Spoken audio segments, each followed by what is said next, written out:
Hello, everyone. My name is Vrushti Patel, and I'm part of the Revitalization of Endangered Languages team at Professor Mariam Ranamunfer's BINA Lab. Languages are an integral part of our daily lives. They play an important role in shaping our identities, cultures, and histories. They are also essential in forming human bonds and strengthening our communities. There are currently about 7,000 languages in the world.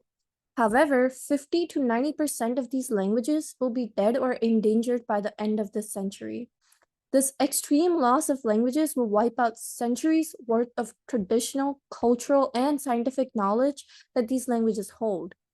Usually, languages that face this threat of endangerment or extinction are indigenous languages, making it even more important to preserve these languages in order to protect these cultures.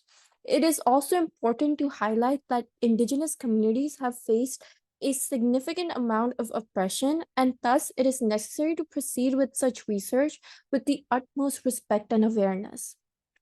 At Bina Lab, our team is currently focusing on the Cherokee language. This is largely due to the fact that Cherokee is better resourced than other low-resource languages, meaning we have more data to work with compared to other endangered languages. Currently, there are about 16,000 Cherokee to English parallel sentences on opus.com, mainly from the Bible. With this dataset, the team trained English to Cherokee neural machine translation models using OpenNMTPy. The highest BLUE score that the team attained for the Cherokee model, which is a common accuracy metric for language models, was 35.7, indicating satisfactory fluency. The model was trained for 3,000 steps. To put this in perspective, a French to English model trained for the same number of steps yielded a BLUE score of 66.6. However, the dataset had nearly 120K parallel lines. In general, the larger the dataset, the more accurate the model is.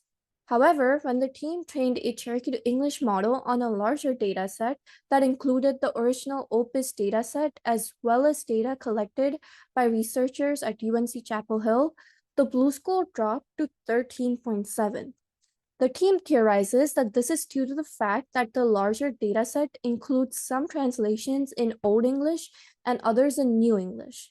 The original Bible dataset includes mainly Old English translations, while the new data added include mostly New English translations. Thus, the larger dataset became diluted, reducing the accuracy of the translation model. So to work around the data scarcity, the team is looking into two alternatives. Firstly, the team plans on using back translation to produce synthetic data using Cherokee monolingual data to enlarge our dataset.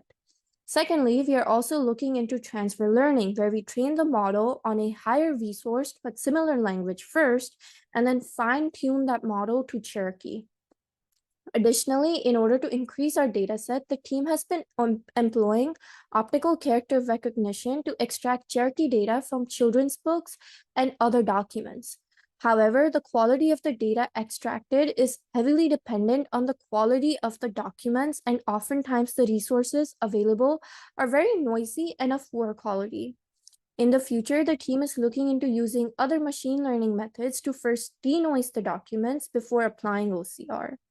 Lastly, the team is also exploring image recognition and generation in order to develop storybooks for children. It is crucial to make education accessible to the youth and children in order to preserve and revitalize the language. Thus, the team hopes to make language learning engaging by creating children's books through image generation. As we continue with our research, the team is also actively engaging in conversations with other linguistics researchers as well as community scholars in order to conduct our research in a manner that is helpful and desired by the community. Thank you for your time.